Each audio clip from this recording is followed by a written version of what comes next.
সাথে মেজাজ দেখায়, বা আগে একদিনও উনি একজন মহরীর গায়ে এভাবে পেপারে আগে একদিনও ছুঁড়ে মেরেছে। দেশের মানুষকে প্রতিদিন সুরক্ষিত রাখার প্রত্যয় নিয়ে সেফটি কেবলস সহ এলো সেফ সিলিং ফ্যান।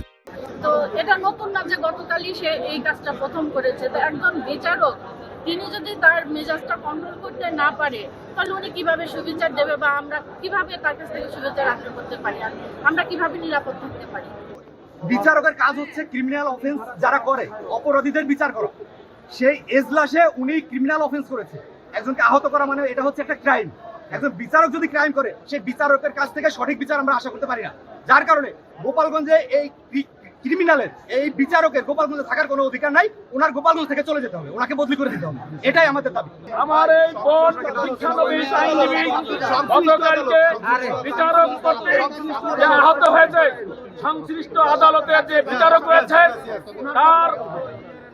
তার সঠিক বিচার না হওয়া পর্যন্ত আমাদের এই কোর্ট বর্জন থাকবে।